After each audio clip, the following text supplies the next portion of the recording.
Okay, good afternoon. I'm going to take a rather different take to my little journey to hope and inspiration.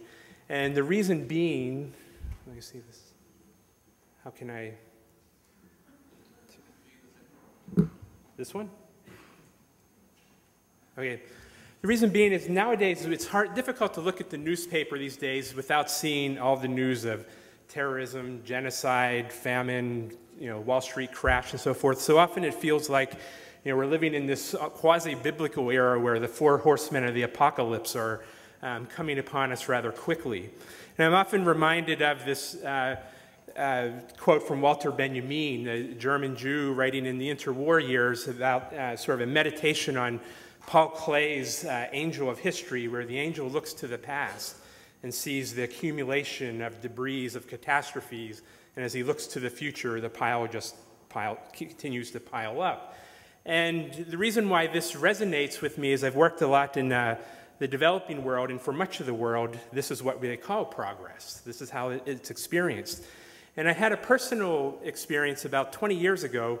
I was almost killed in an act of mass state-sponsored violence. And then for the following years, for many years, living with the memories of a traumatic past, it's very difficult to see this thing called hope or inspiration. In fact, in an instant, the vocabulary of hope or inspiration can be wiped out of your vocabulary. And so in my quest to kind of rethink this experience, in 1994, I saw the Rwandan genocide happening in our newspapers and TVs. And, as many of you know, in about 100 days, about 900,000 people were murdered, often by machetes at close range. And then following the genocide, about 50,000 people died in refugee camps in the Congo from cholera. And so as a graduate student, trying to think about this experience I'd had. And so in the middle of my graduate student experience, I changed my dissertation to go work in Rwanda and asking the simple question, how do people re-inhabit a world made unfamiliar by violence? Because your everyday norms, and when a doctor, the dean of the medical school at the National University of Rwanda, for example, was pulling babies out of women's wombs and smashing their heads against the wall. When you witness that, how do you re-inhabit the world? And how do you think about hope and inspiration to continue on? Because obviously some people do, many people do. So I went to Rwanda and I worked with Rwandan genocide survivor organizations and met many survivors, such as this woman, Atanazi Munyarawego. Atanazi was probably one of the most amazing people I've ever met in my life.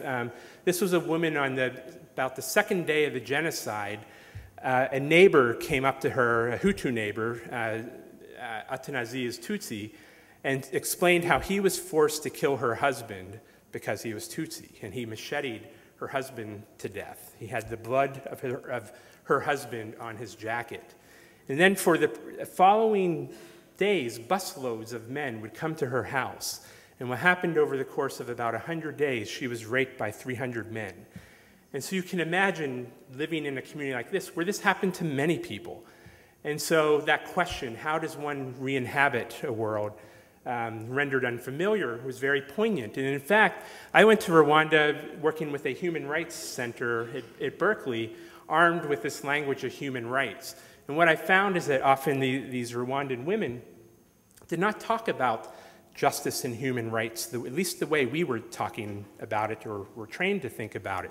But actually something more profound and powerful was going on, that these women would create these groups of both Hutus and Tutsis, and to share their stories, because after all, there were Hutu women raped by Hutu men.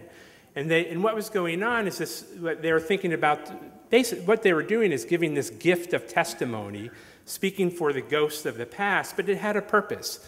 And the purpose was to teach people how to live with the ghosts of the past, and how to think what it meant to be Rwandan, and what that experience meant. And so today, now I flash forward to today, we often hear about Rwanda, and Rwanda's becoming this tech hub, sort of the Bangalore of East Central Africa, this totally different narrative. And when I look at these photos and things that are going on in Rwanda, of course the trauma still exists, the pain still exists, But if you think about the acts that these women did, going across these ethnic boundaries when you could get killed for doing that, and trying to refashion the self, what it meant to be Rwandan, I'm always reminded by one of the most influential genocide survivor organizations in Kenya, Rwanda, is called Ngira Ndumva. Ngira Ndumva means speak, I'm listening. And what they meant by that is through that, giving the gift of testimony, we can become other. We can think about becoming. We are not Hutu or Tutsi. We are something other. And those are the areas where I found these incredible things happening that we don't read in our newspapers, that we don't read in human rights reports, that actually create that future that Rwanda sees now, that I derived a great deal of hope and inspiration from that experience in Rwanda. Thank you.